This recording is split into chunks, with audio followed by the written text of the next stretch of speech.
so I'm going to be reading David's instructions to Solomon. Now the days of David drew near that he should die, and he charged Solomon his son, saying, I go the way of all the earth. Be strong, therefore, and prove yourself a man, and keep the charge of the Lord your God, to walk in his ways, to keep his statutes, his commandments, his judgments, his testimonies, as it is written in the law of Moses, that you may prosper in all that you do and wherever you turn. If people really did that, they would prosper in everything. That the Lord may fulfill his word which he spoke concerning me, saying, if your sons take heed to their way, to walk before me in truth with all their heart and with all their soul, he said, you shall not lack a man on the throne of Israel. Moreover, you know also what Job the son of Zeruiah did to me, and what he did to the two commanders of the armies of Israel, to Abner the son of Ner, and Amasa the son of Jether, whom he killed.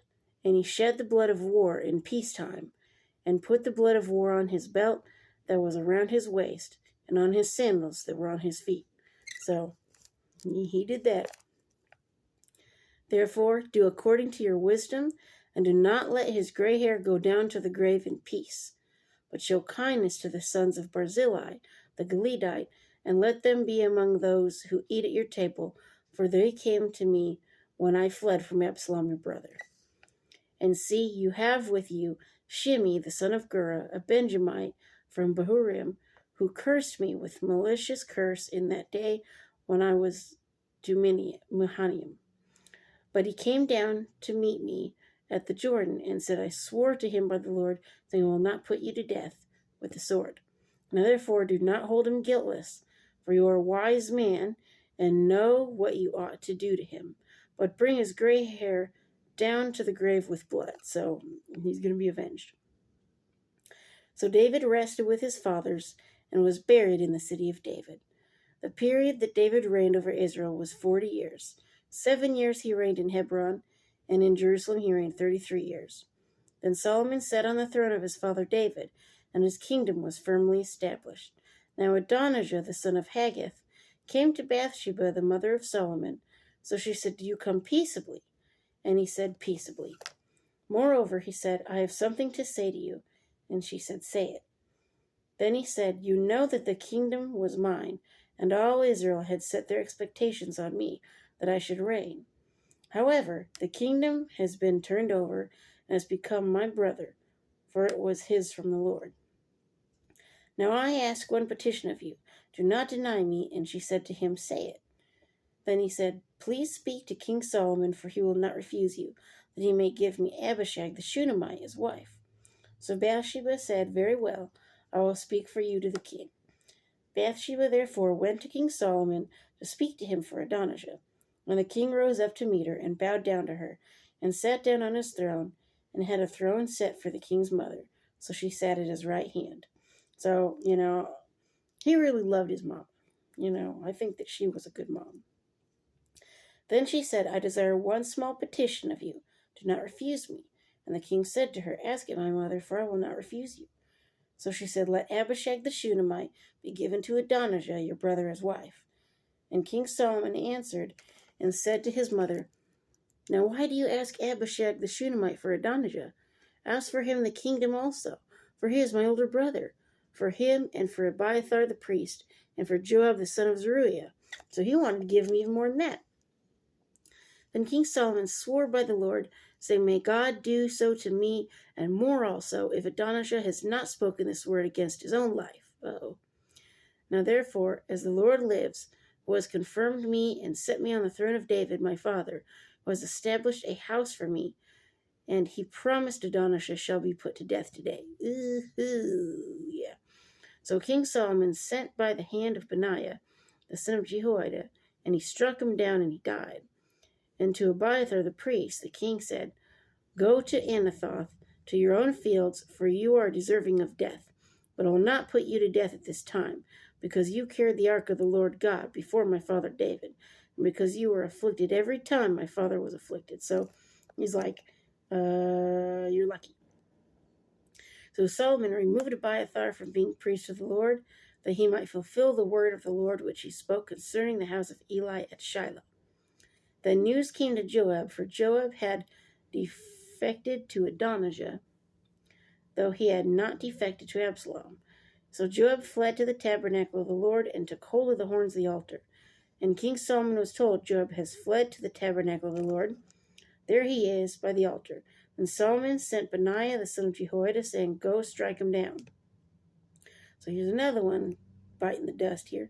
So Benaiah went to the tabernacle of the Lord and said to him, Thus says the king, come out.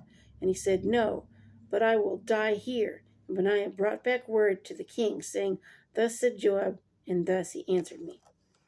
Then the king said to him, Do as he has said, and strike him down and bury him, that you may take away from me and from my house of my father the innocent blood which Joab shed.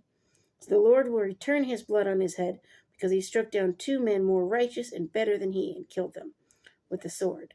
Abner, the son of Ner, the commander of the army of Israel, and Amasa, the son of Jether, commander of the army of Judah, though my father David did not know it. Their blood shall therefore return upon the head of Joab and upon the head of his descendants forever. See, when you do something, it trickles down. But upon David and his descendants, upon his house and his throne, there shall be peace forever from the Lord.